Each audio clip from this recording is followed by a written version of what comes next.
um textinho. Então, vou começar, antes de ler meu texto, eu quero dar uma boa noite a todas as pessoas que me escutam. É um momento muito feliz fazer parte desse evento, compartilhando ideias e atravessando e sendo atravessada por reflexões, pensamentos e pela busca de algo que dê sentido para a nossa vida, né? Que tenha eros nessa jogada. E nesse momento eu quero agradecer também aos organizadores do evento a oportunidade de estar aqui falando com vocês, mesmo não estando aí, né, desse outro lado do Brasil. Eu estou aqui nesse lado frio do país, louca para estar aí com vocês no quentinho. E eu quero agradecer muito ao Milton Douglas pelo contato comigo e por ter sido extremamente gentil em todas as nossas falas, todos os nossos contatos. Enfim, muito, muito, muito obrigada. Espero que a gente continue mantendo contato e possa trabalhar juntos também, né? Muito legal. Muito obrigada por estar aqui. Então, assim, eu vou pedir para o Milton para ele ir passando os meus slides, porque eu acho que as imagens que eu trago na minha apresentação, elas são importantes para o que eu vou estar falando, porque elas meio que representam o texto que eu fiz. Então, tu pode até passar já o segundo slide e deixar ali. É meio assim, tem algumas imagens fortes, então eu peço a todos que não fiquem chocados, até porque A Origem do Mundo é um quadro, não fui eu que fiz, faz parte já da nossa cultura. Então, assim, para começar, eu gostaria de dizer para vocês que esse é um texto que está em construção. Ele não está terminado, eu estou trabalhando nele. Eu fiz ele especialmente para o evento. Quando o Milton me contatou, eu pensei em vários temas que eu poderia abordar. Só que eu gostaria muito de tratar de um livro que me tocou e foi como uma revolução dentro de mim. Eu disse, eu preciso trabalhar com esse livro. Eu preciso falar da Sheila Manioto e eu preciso falar do desenredo. Então, foi a oportunidade que eu tive para trazer esse livro. Não que ele não seja conhecido, ele é de uma autora contemporânea, mas ele ainda está em processo de conhecimento. Então, acredito que muita gente que está aqui me ouvindo hoje não conheça ou só ouviu falar e ainda não leu. Espero que alguém tenha lido, mas, enfim, a gente vai conversando e eu instigo vocês a entrarem nessa literatura tão difícil, mas tão importante e tão fundamental para a gente discutir hoje em dia. Então, antes de apresentar o material que eu produzi, eu gostaria de ler um poema que serve de epígrafe para o que eu vou apresentar hoje. É um poema da Bianca Grazi, que ele é intitulado Agouro. Milton, pode passar para mim, por favor. Com a boca cheia de sangue, fui cuspindo os dentes, um a um. Caminhei até a pia do banheiro, até a língua não encontrar mais obstáculos. É um presságio, só pode ser um presságio. De repente, uma dor leve, mais dentes na boca, todos moles de novo, caindo conforme a língua ia tocando. É um agouro, só pode ser um agouro. 3 horas perdendo os dentes, quando pensei no meu avô, no meu pai, no pai do meu avô e nos meus tios e primos. E depois em mim, mulher perdendo os dentes. Tudo em mim era esse momento, e eu era apenas dentes e sangue. Cada vez que eu piscava, via no escuro as mulheres da minha família, sangue escorrendo de suas bocas sozinhas. É um sinal, só pode ser um sinal. Caiu? Desculpa, gente. Tive uma ligação aqui. Só pode ser um sinal. Por último, vi minha avó, seus dentes amontoados nas mãos, que me disse: perda de dente, morte de parente.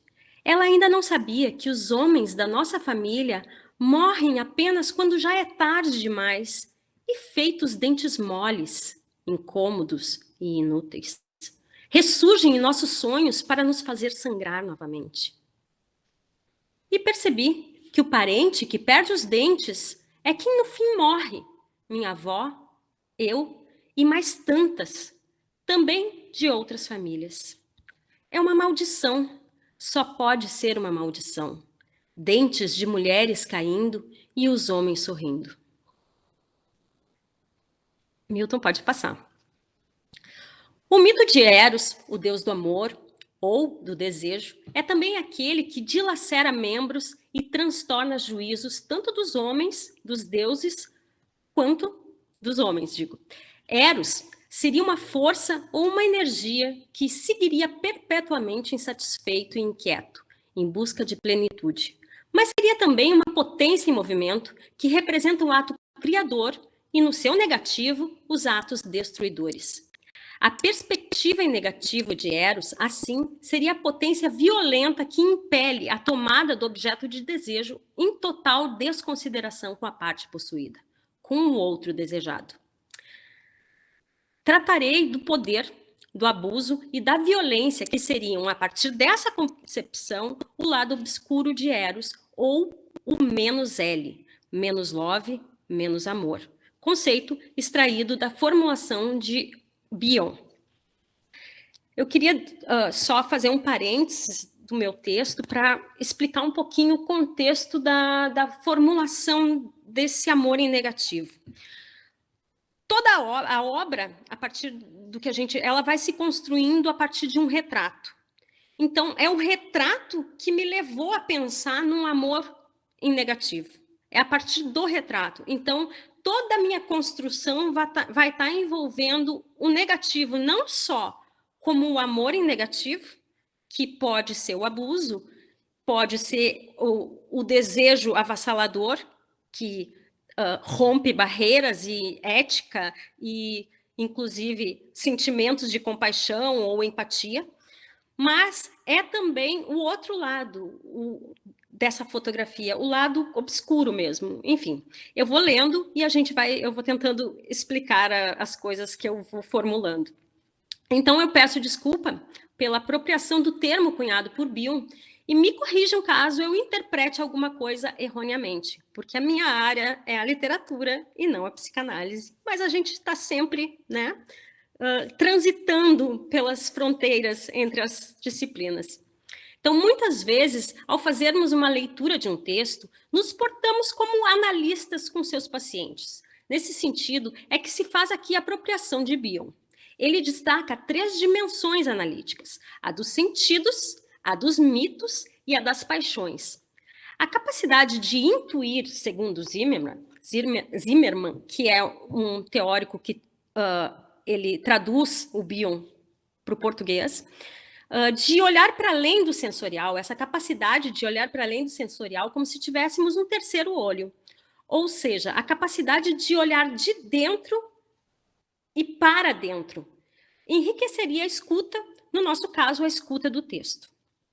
No caso do Bion, a escuta dos seus pacientes.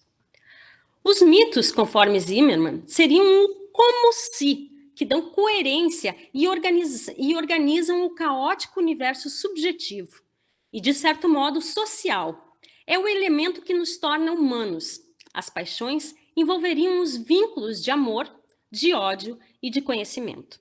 Tomamos de empréstimo a concepção fundada pelo psicanalista indo-britânico quanto ao conflito entre os sujeitos de análise psicanalista, e paciente, tidos aqui como indivíduos sociais.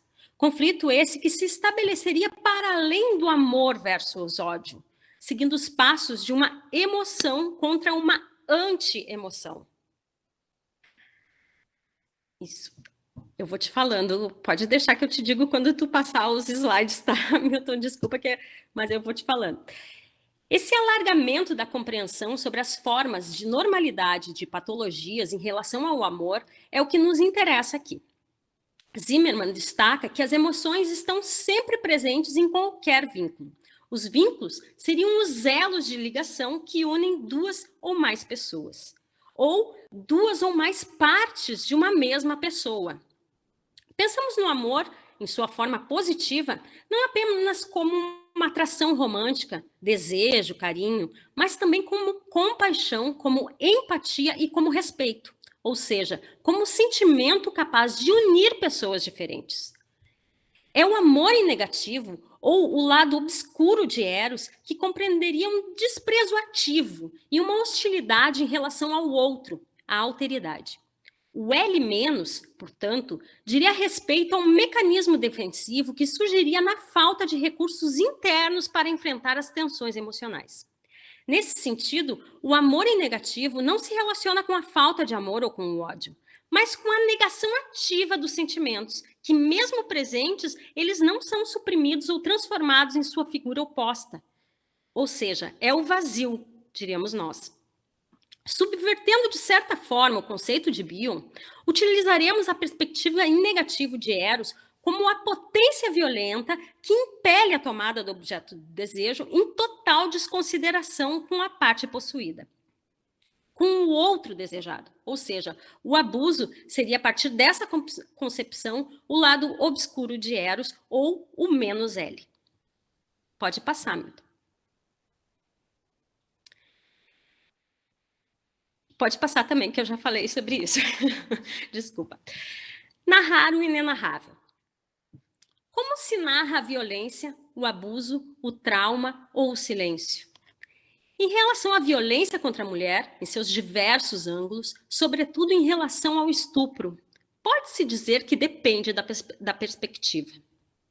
Pensando nisso, a reflexão em torno das diferenças entre a escrita feita por mulheres e a realizada por homens é inevitável. Ao se tratar de temáticas difíceis, como o abuso sexual, por exemplo, a questão se faz mais significativa. Nesse sentido, a gente aponta para a necessidade de uma reflexão crítica sobre como a violência contra as mulheres é retratada na literatura, especialmente quando escrita por homens ou por autores homens. A naturalização e a descaracterização da violência sexual contribuem para a perpetuação de estereótipos, reforçando uma cultura misógina que minimiza e legitima esses atos. É importante considerar que as perspectivas e vozes das mulheres na escrita e na análise dessas temáticas, buscando desconstruir esses padrões e promover uma abordagem mais sensível e empática em relação à violência de gênero. Nesse sentido, o trabalho da Mara Moira traz uma contribuição valiosíssima ao problematizar a presença da violência contra a mulher na literatura brasileira e chamar a atenção também para a necessidade de uma escrita mais consciente e responsável. Narrar o inenarrável requer sensibilidade, empatia e uma postura crítica diante das representações da violência para que o silêncio seja rompido e as vozes das vítimas sejam ouvidas e acolhidas. No que diz respeito ao estupro, a pesquisadora destaca uma cena de Capitães da Areia, de Jorge Amado, um romance que foi publicado em 1937. E eu gostaria que a gente lesse um trechinho junto para pensar sobre isso. É um trecho longo, mas ele é representativo. Eu ia deixar toda a cena, mas eu separei porque senão eu acho que o meu texto é bem longo e eu ia ultrapassar demais a paciência de vocês. Então, pode passar, Milton, para a gente começar a dar uma olhadinha nisso. Eu vou ler com vocês, mas eu gostaria que vocês pensassem na cena. E olhava em torno a si para ver se enxergava alguém a quem gritar. Essa é uma cena em que o menino do Capitães da Areia, ele está desconsolado, está andando e encontra uma moça que passa durante a noite por ele.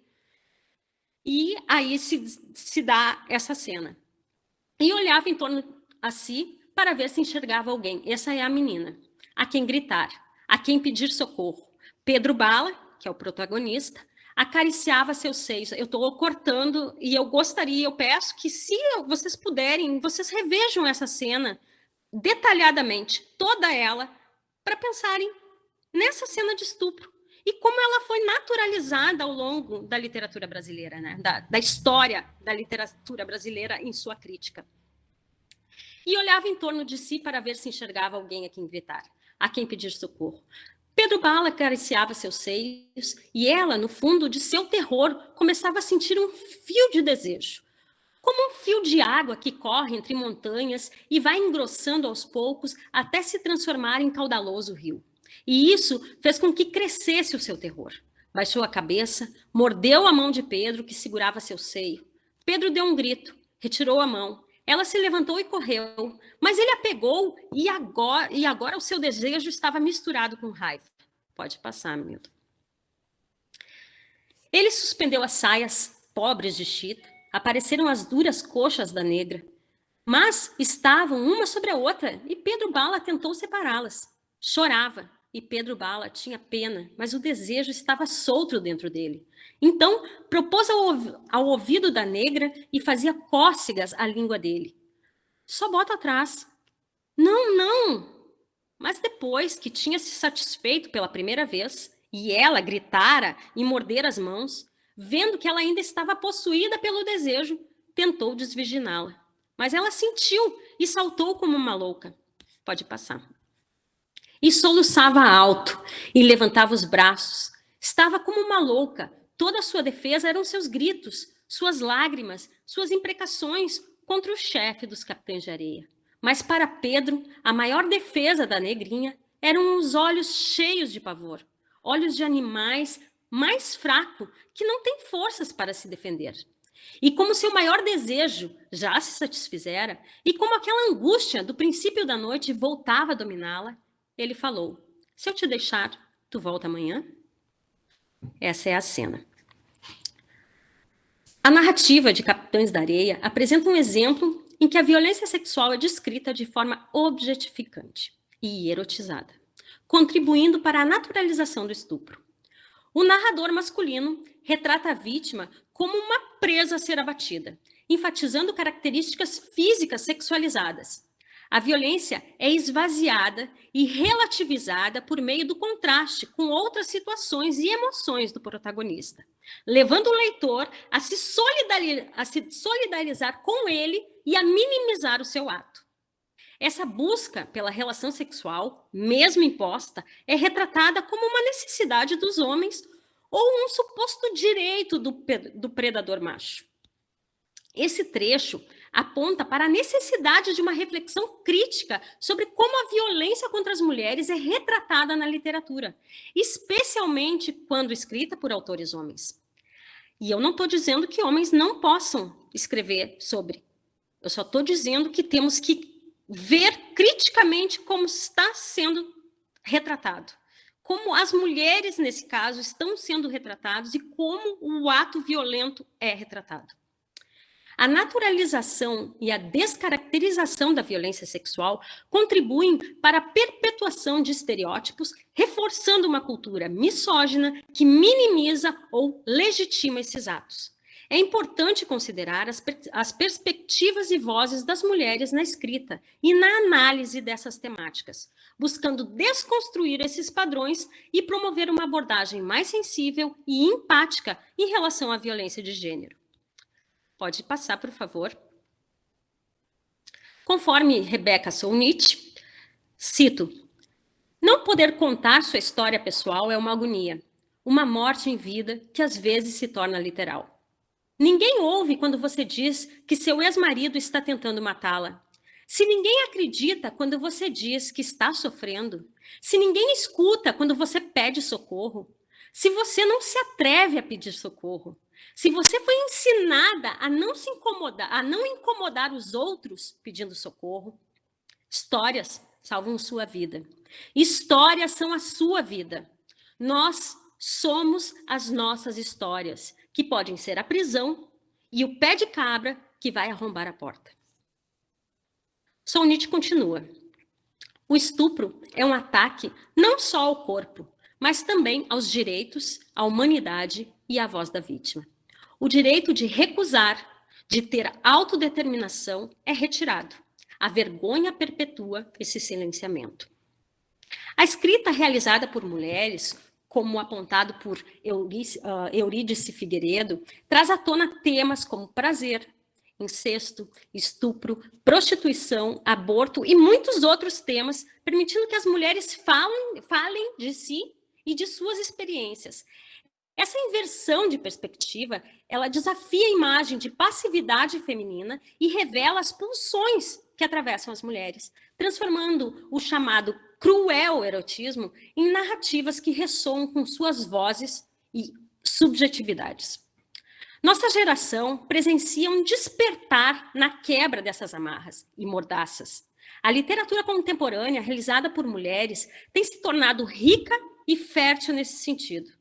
À medida que assumimos o discurso, nós, mulheres, encontramos espaço de escuta e nossas vozes ecoam, reivindicando e denunciando. Essa transformação contribui para deslegitimar o silenciamento imposto pelo estupro e pela violência, que atacam não apenas o corpo, mas também os direitos, a humanidade e a voz das vítimas, como destacado por Solnit. Pode passar, por favor. Sheila Ismanioto é uma dessas escritoras contemporâneas que abordam temas difíceis, mas essenciais relacionados ao direito ao corpo e à autonomia feminina. Seu trabalho representa uma voz que rompe as barreiras do silenciamento e do silenciamento imposto às mulheres. Ao dar voz às experiências e às subjetividades da mulher, Ismanioto desafia as representações estereotipadas e questiona as estruturas de poder que perpetuam a opressão e a violência de gênero.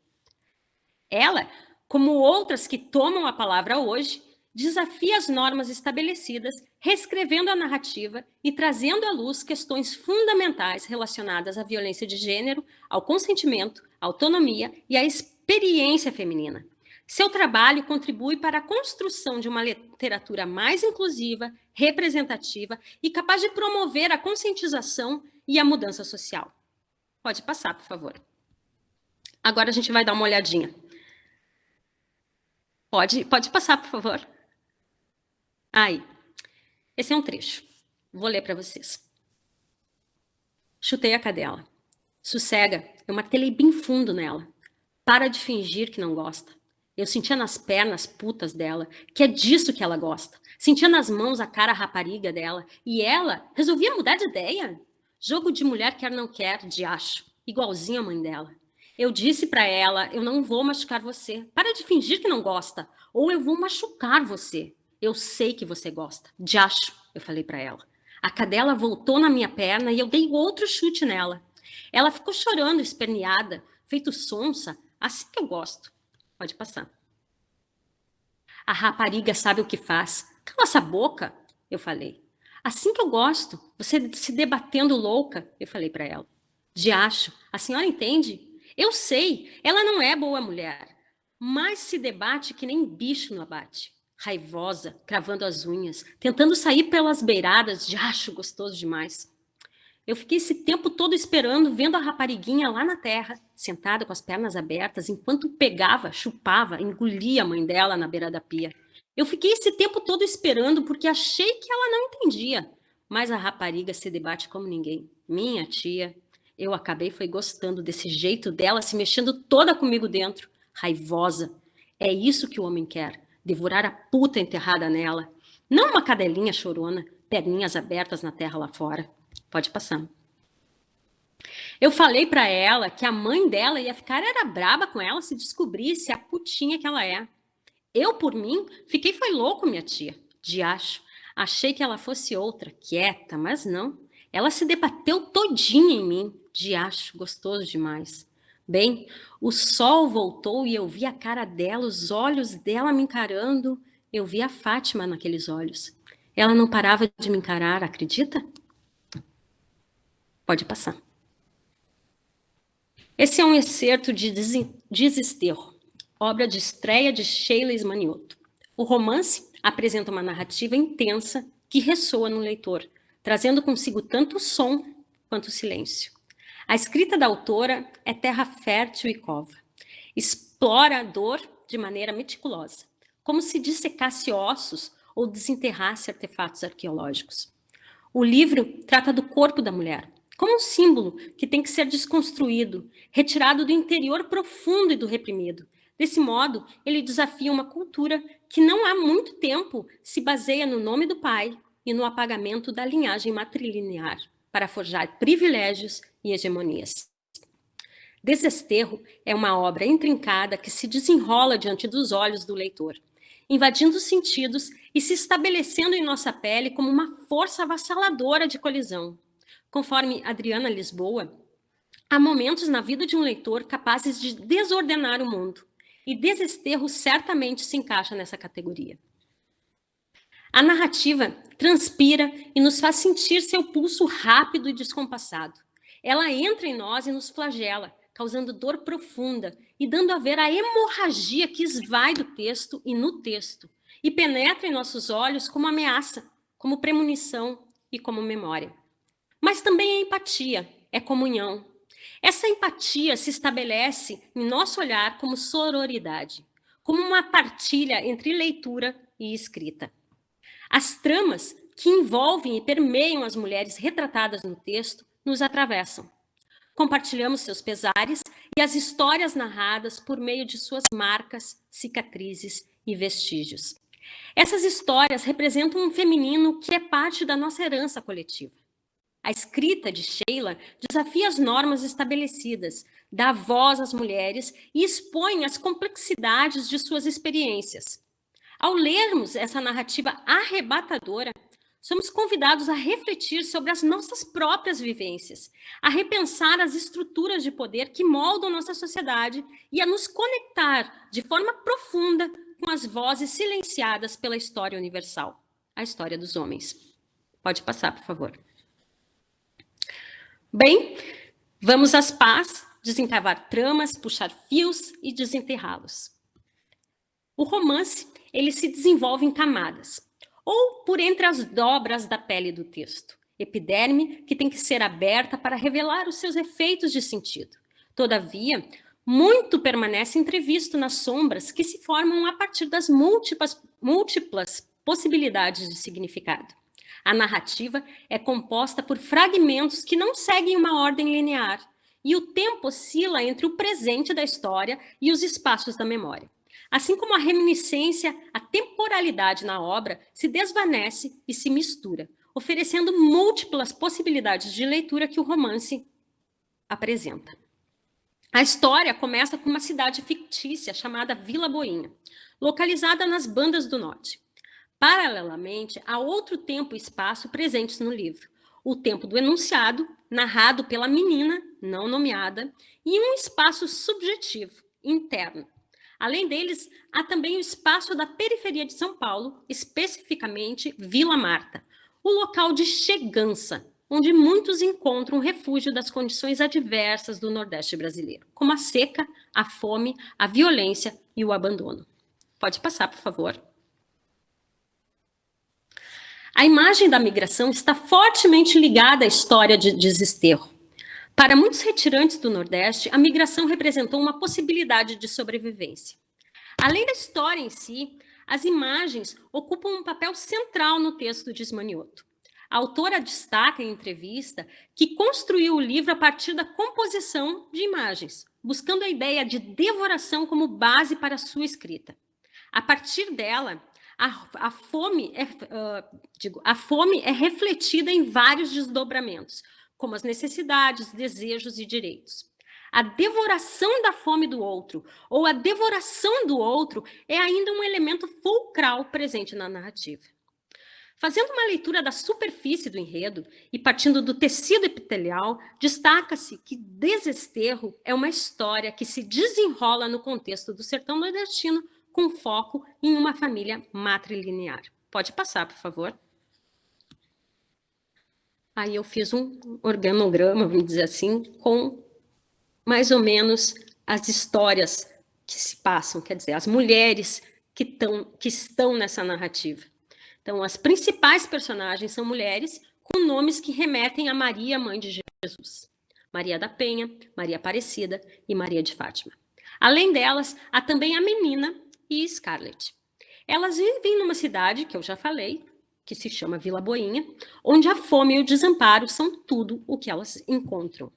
A presença da morte é fortemente associada ao clima seco e à terra árida, onde o vento carrega tudo, desenterrando os mortos e causando desorientação entre os viventes. A paisagem é desolada, marcada pelo abandono, pela miséria e pela falta de perspectivas. As personagens desse universo de desespero sobrevivem tão somente. Maria da Penha é a matriarca dessas mulheres que habitam Vila Boinha. E os seus nomes representam a figura da mulher em geral. A perspectiva dos nomes é destacada aqui, seguindo uma ideia apresentada por José Saramago em O Evangelho segundo Jesus Cristo, onde dizer mulher é dizer Maria. Pode passar, por favor. Aí eu deixo um tempinho para vocês darem uma lidinha aí nesse trechinho do romance. E pode passar para o outro. Pode passar para o outro slide, por favor. Aí. A fotografia, ou melhor, o retrato de família. A avó Penha, na abertura da história, convoca a família para recriar o batizado da bisneta.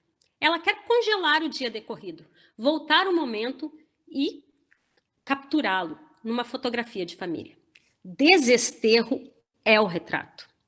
Enquadrado na tentativa de salvar o instante do esquecimento, instante passado, atualizado e encenado para permanecer, mesmo que construído em matéria ilusória, um real fantasmático. A cena, no entanto, ela não pode ser reconstruída tal qual foi. Detalhes se perdem no ido, pés descalços denunciam um sapato emprestado de outrora, o cabelo emaranhado desse agora é uma ausência latente, latejante. O pai, anúncio de ameaça, injunção imperiosa e inevitável. O homem no retrato da família é uma falta cicatrizada na superfície fotossensível. O retrato da família vai se compondo nos entrechos das memórias de Vila Boinha. Em princípio, é o retratista quem assume a incumbência de estruturar a cena, focar as mulheres e enquadrar a paisagem. Pode passar para mim, por favor? Aí eu vou citar um trechinho. A senhora mais velha sorri. Os pés, plantas carnívoras no chão, bocas descalças, os dentes, dedos à mostra. Ela sorri para mostrar os dentes. É um sorriso como nenhum outro, ele constata. Atravessando o seu terceiro olho. Um sorriso que contagia tudo. Levam todos os olhos aqueles dentes. O primeiro, o segundo e o terceiro. Guardam nossa angústia em seus buracos quentes. O sorriso não desata. Os dentes leoninos seguram os dedos, seguram o tempo com as patas. O retratista ainda faz com que caiba no retrato a casa ao fundo, a cadela magrela que acompanha a menina de olhos fugidios que escapam da lente, dispersam-se pelo vento e espraiam-se no horizonte. Olhos cegos de predição e de futuro. Vem além de si, do terreno da avó e das estradas de terra vermelha do sertão. Os olhos da menina enxergam caravana, retirada, travessia. A menina vê o mundo. O retratista, de repente, perde o lugar e desaparece da história. A voz que se ouve passa a ser a do relato oral dos moradores de Vila Boinha, cada um com sua visão sobre Penha e sua linhagem. São várias falas, com perspectivas distintas, contando o passado para uma interlocutora que a gente anexa à narradora, uma senhora minha tia. Conforme a trama se desenrola, temos a neta de Penha contando a história em discurso direto, abrangido a alocução de um modo dialógico, permeando pelos discursos indiretos e indireto livre. Além disso, a gente percebe a exposição do retratista, assim como a voz da cidade, das pessoas da cidade. À medida que passamos de um período para outro período, o tratamento em relação à Penha vai se modificando, como se observa nos exemplos. Pode passar que eu vou situar vocês assim, que são vários narradores, é isso que eu estou querendo dizer, né? E a gente percebe isso em relação ao tratamento dessa mulher mais velha que é vista pelos outros. Então, em um certo momento ela é a avó Penha, no outro momento ela é só a Penha, no outro momento ela é Dona Penha. Pode passar para mim, por favor. Aí, no outro momento ela passa a ser a louca da Penha, e quando é focada pelo retratista, é a senhora mais velha, mulher de idade. Enfim, a fotografia, ela busca congelar esse fluxo contínuo da vida. capturando a efemeridade da existência. Ela se configura como um arquivo, documentando o que os olhos não podem alcançar no transcorrer do tempo. No entanto, o retrato é a inversão da realidade tangível, é o negativo revelado e invertido dos eventos concretos. É a partir dessa perspectiva em que a ausência do homem na fotografia pode caracterizar o negativo da história. A história contada pelos vencedores. A história dos homens, dos brancos, dos colonizadores e exploradores. Nessa história em negativo, ou seja, o obscuro que não é revelado pelos cronistas, é dada a importância à ausência, ao ponto de vista das mulheres. O feminino que não conta, contar no sentido de não ter voz, nem importância, que é aqui trazido à tona. É o homem, nesse sentido, que está ausente. Então, no retrato de Sheila, no retrato de Desesterro, é o homem que não aparece. Ele é o negativo da história. O vazio, no entanto, se imprime no filme fotográfico como uma marca de presença-ausência, como uma cicatriz da opressão do objeto no papel. Isso é o que acontece quando a gente tem um negativo. Se você botar uma caneta no negativo e for revelar, a presença não vai estar presente, mas a sua marca vai ficar fotossensível. Então, em Desesterro, é a história não contada que se evidencia. Ou seja, é o silêncio que ganha corpo, ganha imagem e se torna presente. Pode passar para mim, por favor. Aí eu cito: se a linguagem implica o silêncio, este, por sua vez, é o não dito, visto de dentro da linguagem. Não é o nada, não é o vazio da história, é o silêncio com significado. A cena fotográfica é muda, mas no retrato escrito ela é descritiva. As mulheres permanecem enraizadas ao instante produzido de modo artificial, no antinatural do existente. Nas cenas em que o retrato se organiza ou que o retratista organiza, a menina é a única que se movimenta. Não para no lugar, não se fixa. Ela é a deslocação, a transformação, a metamorfose. O retrato atravessa o sujeito que o observa. A velha senhora atravessa o homem. E o próprio retrato atravessa a si mesmo. Os corpos, nesse enquadramento, tornam-se territórios cartografados pelo retratista, que estabelece fronteiras entre a pele e o interior, nos ossos. A foto de Desesterro é toda em negativo. Pode passar para mim, por favor? Aí tem um trechinho que eu vou, acho que, abordar aqui. A foto de Desesterro é o avesso da vida, ou o seu oco. Como o bebê que o sujeito busca encontrar no colo da mulher. Ele força os olhos para ver na sobra de tecido encebado algo que se pareça com um ser. Ele pensa que a criança talvez nem esteja lá, ele desacredita. Ele tenta encontrá-la, mas em seus olhos ela não nasce. Ao contrário dela, em Fátima, ele vê a morte em sua pele. O retratista, com seus 3 olhos, vê o futuro em negativo. Pode passar para mim, por favor. Cabe a reflexão em torno do uso dos prefixos des dentro do texto, utilizados ao longo de toda a obra, como no trecho que a gente viu anteriormente, em que o retratista desacredita a vida da criança recém-nascida, ou como no neologismo que dá título ao romance, Desesterro. O prefixo exprime oposição, negação ou falta, como em desamor, desabrigo. Mas ele indica também separação, afastamento, como em desenterrar. Ou ainda aumento, reforço, intensidade, como em desafastar ou desinquieto. Pode passar o slide, por favor? A sonoridade do neologismo desesterro lembra desenterro, que tem sentido de tirar de sobre a terra, de tirar do esquecimento ou de exumar.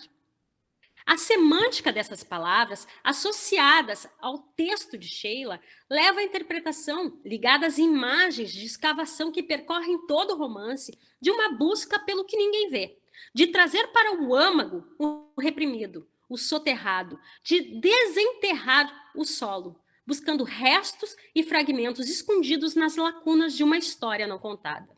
Ou seja, exumar rastros que não são registrados na tradição, do Brasil profundo, sepultado no silêncio da memória oficial, mas desenterrado pela letra viva narrativa ou literária. A ênfase da análise aqui desenvolvida volta-se ao prefixo des, utilizada nessa leitura pelo seu viés negativo, pela imagem invertida, no sentido do processo de contraversão do original. Contraversão. Pode passar, por favor.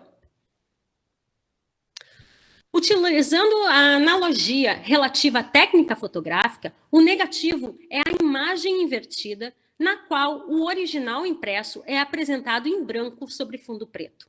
O negativo se opõe ao positivo, ou seja, a cópia fotográfica em que as áreas escuras e claras coincidem com os objetos fotografados. Pode passar, por favor.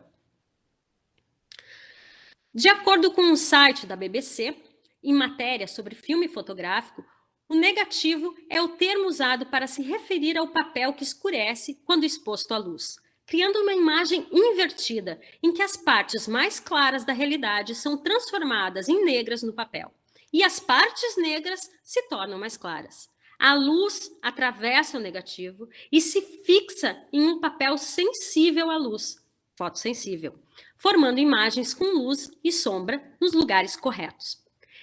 Esses negativos podem ser utilizados várias vezes, gerando diversas cópias no mesmo momento. A formação dialética da imagem refere-se ao gesto de entrar em contato com a origem, sua perda e a possibilidade de recuperação. Segundo Eduardo Cunha, a gravura e a fotografia são veículos de representação, e é por meio dela, da representação, que os objetos, sujeitos e paisagens, ou parte das paisagens, dos objetos e dos sujeitos, chegam até nós. A gravura e a fotografia são imagens contrapostas, sua interface em negativo, com uma matriz construída, ou seja, ela é construída, ela não é dada, ela precisa da construção para se formar.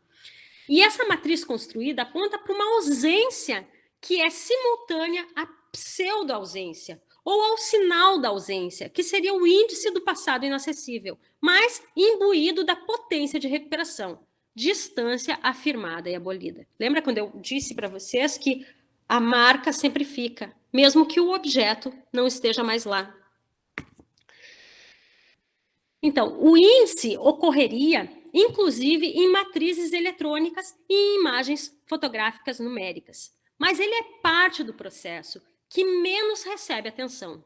Cunha destaca que as imagens que passam pela etapa de estruturação requerem intervenções no ossuário e no esqueleto da matéria fotossensível.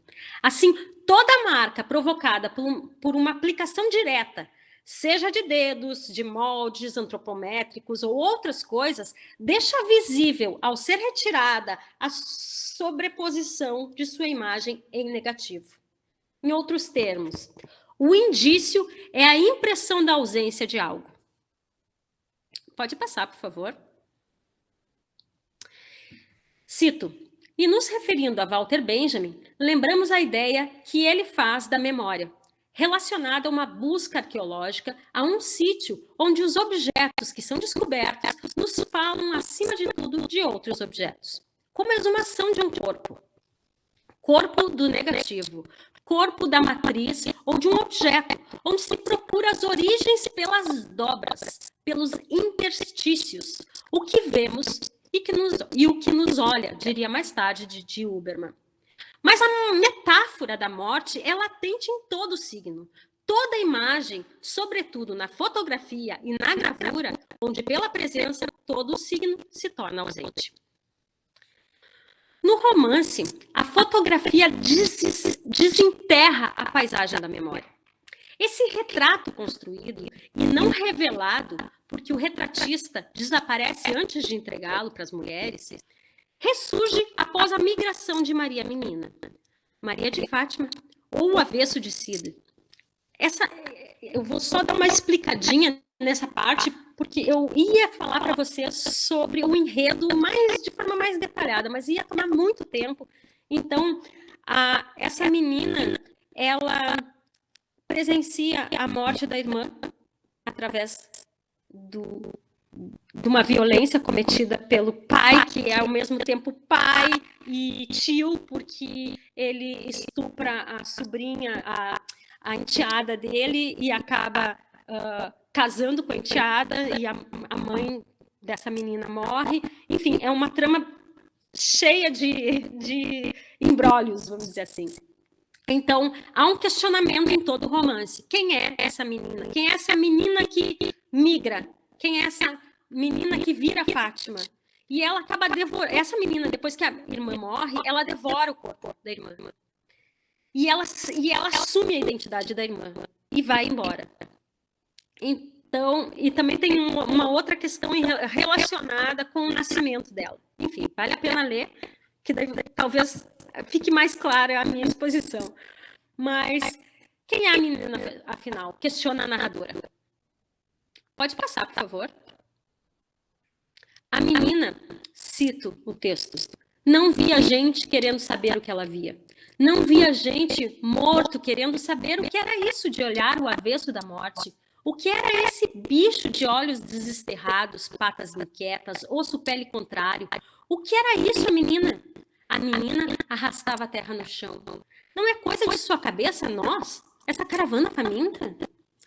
A menina é quem sobra para contar a história. A menina é o olhar da menina. E a menina não era o oposto do dia. A menina era a vida, continuação, poesia. Pode passar, por favor. Então, vou falar um pouquinho de outro aspecto muito importante dentro da obra, que é a religiosidade nas brechas do desespero. Ops, desesterro. Então, Desesterro é permeado pela religiosidade, pela mística judaica cristã, mas o foco, como todo romance, é o negativo, o avesso e o reverso.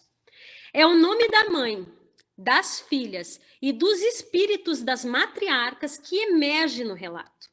A construção da imagem religiosa, a contrapelo da religião oficial, é estabelecida através de alegorias e fragmentos que revelam uma história que se desdobra em descontinuidade, e não em uma totalidade que organiza o caos. O passado aqui não é entendido através da progressão linear e ilusória, mas através de suas próprias disjunções e contradições, que não apenas mostram o que poderia ter sido, mas também questionam o que ainda é. Gente, se eu estiver me passando, vocês me cortem, que a gente vai conversar sobre isso, tá? Por favor. Que eu fiz bastante coisa aqui. Mas também questionam o que ainda é. Essa perspectiva é delineada em camadas e tensões significativas que se chocam e lutam o tempo todo. A imagem de redenção aprendida no trabalho da Sheila Ismanioto é firmada precisamente nessa outra história, no significado do silêncio e da ausência. O lado invisível de sua construção, ou as pilhas de escombros que o progresso acumulou, usando uma imagem benjaminiana. Essa redenção, ela pode ser interpretada na concepção religiosa que permeia a narrativa. No enredo, quando a avó Penha aspira a fazer o retrato da família, ela vende uma imagem de uma santa para poder obter o valor monetário para pagar ao retratista. A imagem é de Santa Cecília, padroeira dos músicos. É como se a senhora invocasse a santa, tal qual as musas, para retratar um canto épico, ao contrário, ou também em negativo, de seu povo, os derrotados, os vencidos de tudo. O canto sem voz de Penha é feito através dos corpos, através da pele áspera e maltratada, não mais sob um espectro imanente de pureza celestial. Pode passar, por favor. Aí, lembrando um pouco do Guimarães Rosa, só que aqui, Vila Boinha é o mundo. Pode passar, por favor. Pode passar, por favor. Pode passar. E o mundo é o útero da Terra. Pode passar, por favor. Mais uma. Pode passar. E a Terra é mulher. Em Vila Boinha, todas as mulheres que povoam o universo da cidade são chamadas de Maria, como as santas. Cada uma dessas Marias é, a seu modo, a alcunha de mulher, de mãe, de fêmea ou de multidão. No enredo de Desterro, portanto, há uma conexão simbólica entre os nomes das personagens e as figuras religiosas de Nossa Senhora, como se todas, em suas diferenças, compusessem uma mesma mulher, ou partes de uma grande mãe, a terra em suas raízes. Penha é a mais antiga, estava na vida esquecida, por isso a morte não vinha. Pode passar, por favor. Maria, Maria. A mãe de Penha botou o nome da própria avó na terceira cria. Imagina, do tamanho de um punho, e já tinha rugas na testa. A Penha, para ter cria, jurou, fez promessa. Por isso, quando nasceu a Cida, ela botou foi logo o nome de santa, Maria. Maria Aparecida. Vê se isso lá é nome de criança. Pode passar, por favor. Maria, Maria. Foi só Maria de Fátima ouvir única vez o nome da filha e já sabia. Scarlett. Nada de Maria, de acho. Criança com esse nome já nasce sofrida, minguada, encardida. O nome de Maria da Penha seria uma homenagem a Nossa Senhora da Penha, um dos nomes dados a Maria, mãe de Jesus. Os católicos acreditam que a santa apareceu em sonho para um monge francês. A imagem surgiu no sonho enterrada em uma cordilheira da província de Salamanca, na Espanha, na região chamada Penha da França. 5 anos após isso, o monge encontrou a imagem que havia sido enterrada por cristãos durante a ocupação muçulmana na Península Ibérica. Muitas das imagens de santos foram enterradas para impedir que essas imagens fossem profanadas. Maria Aparecida é outra das designações de Nossa Senhora. Seu nome se deve a uma imagem de terracota de Nossa Senhora da Conceição, que foi encontrada por pescadores na então capitania de São Paulo. A imagem foi içada do rio sem a cabeça. Em um segundo levantamento das redes, eles encontraram a parte faltante que se encaixava perfeitamente no corpo da estátua. Nossa Senhora Aparecida, a partir disso, se tornou a padroeira do Brasil. Maria de Fátima também é uma versão do nome da santa. Seu apelido se deve à aparição de Maria na cidade de Fátima, em Portugal.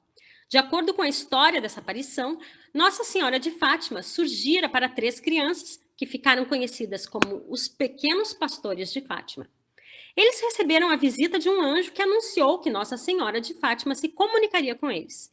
As crianças tiveram vários encontros com a santa, nos quais ela lhes revelou 3 segredos. E Fátima ficou conhecida como a Santa dos Segredos. Pode passar, por favor. Todos esses nomes referem-se à mãe de Jesus. As Marias da enunciação narrativa, por sua vez, são segmentos de outras Marias, que vieram antes dela. A mãe, a avó e a bisavó de Maria da Penha. Mulheres que, a partir de seus corpos, geram vida, descendência, continuação. Mesmo que os fios que as conectem, os cordões umbilicais, sejam obscurecidos pelo tempo e pelos nomes do pai, as meninas da história, aquelas que por seu nome devem escapar do destino de Maria, são os frutos do útero da terra, rebentos que tateiam até a borda da vida, tateiam até alcançar na carne a vida, esse buraco imenso. Como crias do ventre dessas aparições de Maria, recriam o nascimento do Filho de Deus, seu retrato em negativo. Tanto a menina quanto Scarlett não são concebidas como frutos do amor de Deus, o qual envia ao mundo um presente através da Virgem, que é Jesus. As filhas dessas réplicas da Virgem são concebidas através do lado obscuro do amor. Elas são filhas do abuso e da submissão. Pode passar, por favor. Gente, se tiver muito chato, por favor, me avisem que eu paro aí e a gente dá uma conversada sobre isso. Então, pode passar. Ah, não. Pode, volta. Aí. Então, a filha é carne do silêncio. Tão quieta, não dá nem um pio, coitadinha. A filha de Fátima é um anjo, só pode ser um anjo, uma santa, um milagre. A filha só pode ser um presente de Deus, uma graça, uma faca no bucho, uma faca. E é em seus corpos, em sua carne, que as infinitas experiências dolorosas da vida vivida por todos que padecem estão inscritas. Os corpos das mulheres na história são marcados pela falta. Falta de comida, falta de cuidado, falta de respeito, falta de afeto, entre tantas outras faltas e vazios que saciam a fome do sertão. Seus corpos magros refletem a escassez. Corpos como mapas da miséria que os consome. Corpos que não escondem ossos, eles os têm em exibição. Mulheres, artistas da fome, com a fome exposta na pele seca e desgastada, forjada pela vida. Pode passar, por favor. Toda vida é em sua carne que a origem é refeita.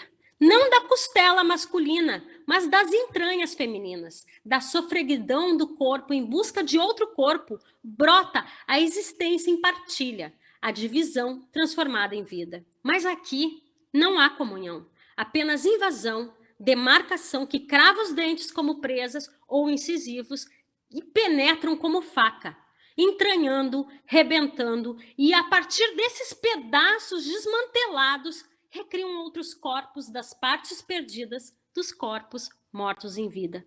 Corpos violados. Pode passar, por favor.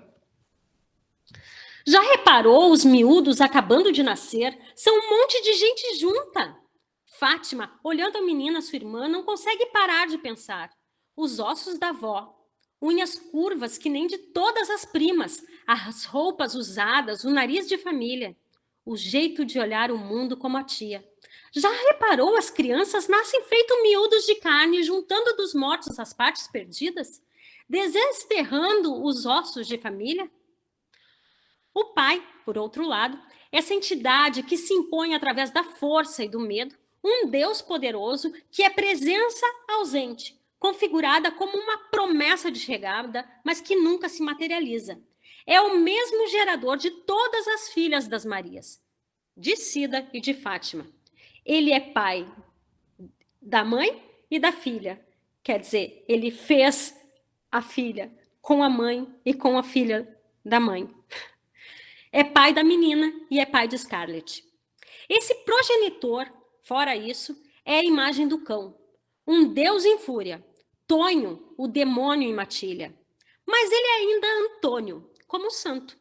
Santo Antônio foi um frei franciscano canonizado pela Igreja Católica. Dizia-se dele que ele possuía o conhecimento dos anjos. Os restos mortais do franciscano foram preservados, como o esqueleto, a língua e as cordas vocais.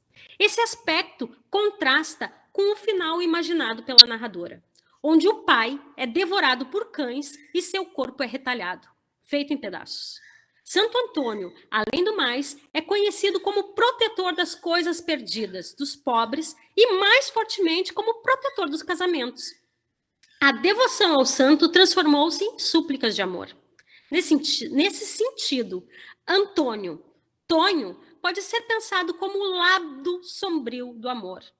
É o abandono de em todas as suas gradações. Eros, revirado no avesso da vida. Eros como paixão em negativo. Pode passar, por favor. E ler é devorar a fome dos outros. Isso é um trechinho do romance. Pode passar. E aí eu pergunto para nós, mulheres, quem somos nós? E é isso. Desculpe, porque foi gigantesca, né, a minha fala. E é um Não peça desculpa, professora. Está sendo magnífico. É isso, gente. Agora eu posso abrir o microfone e falar. Eu estava o tempo todo querendo falar e sem poder, porque eu estava apresentando. Mulher, meu Deus do céu. Meu Deus, deixa eu ajeitar aqui. Obrigada, Professora, gente. que divina. É difícil, né? É Como eu difícil. estava falando com a Aparecida no grupo, nós fechamos com todas as chaves possíveis. Não não tem. Eu vou deixar a Aparecida conduzir aí. Vai, Aparecida. Eu tô sem palavras, Obrigada, vai. querido. Gente, por favor, vocês que estão me ouvindo, deixa eu tirar meu texto aqui que eu estava lendo. Por favor, me deem um retorno, o que vocês acharam? Tem perguntas? Querem conversar comigo? Vamos falar, não gostaram? Não concordam? Por favor. Eu acho que dizer, professora, que não gostaram é um sacrilégio, né, para o momento. Pelo contrário, né? A sua palestra nos abrilhanta, porque você vem trazendo uma temática bastante pertinente, né? Quando você traz, é como se esse livro que você nos apresenta e faz essa relação com Eros negativo, né? Esse Eros obscuro, é como se você dissesse assim, aqui é um espaço da fala, do grito, né? Das vozes, retrata um espaço no Brasil, né? Que acontecera há algum tempo, mas aí mostra a sutileza, né? Das crises existenciais, né, da fome, da dor. Então, assim, a senhora está de parabéns, viu? Nós ficaremos aqui até certa hora e não teríamos nenhum tipo de incômodo, né, porque é uma discussão muito pertinente. Judite Ribeiro, pode falar, querida. Oi, Judite. Olá, Tudo bem, querida? tudo bem? Boa noite, pessoal. Boa noite. Boa noite. Primeiro eu senti um soco no estômago, né? Igual você, né? Impactante as falas, né? E principalmente você, como mulher, tem consciência desse corpo, dentro desse contexto social e dentro desse contexto histórico-social, né? E como nós somos relatadas a partir do olhar masculino, como loucas, né, nos textos iniciais, todos nos representam como loucas. E essa sensação de loucura histérica é quando eles nos nomeia quando nós estamos nos defendendo. Então, não é? Exatamente. O ato de se defender, eles atribuem a loucura como histérica, né? Como se nós não tivéssemos... se defender fosse um ato de loucura e devemos ser passiva a qualquer situação, né? E, assim, a gente também vê em outras literaturas que esse estupro, ele não é, muitas vezes, carnal. Ele é, na fala, quando nos nomeia, ou então, quando nos coloca dentro de um contexto social, quando tenta nos apagar a partir de cargos ou ascensão social, tudo isso, né? Nós somos estupradas nesse sentido, né? Ele é mais abrangente, não é só no corpo, não é só o ato libidinoso, não é só isso, não é? E quando nós, mulheres, falamos sobre nós, mulheres, né?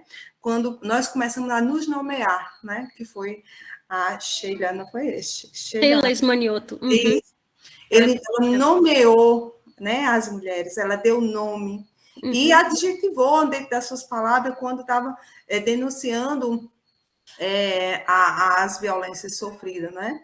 Eu queria só pontuar e dizer assim, parabéns, excelente, como o Milton e a Aparecida falou, esse evento foi tão grandioso, principalmente uma semana após o Dia dos Namorados, né?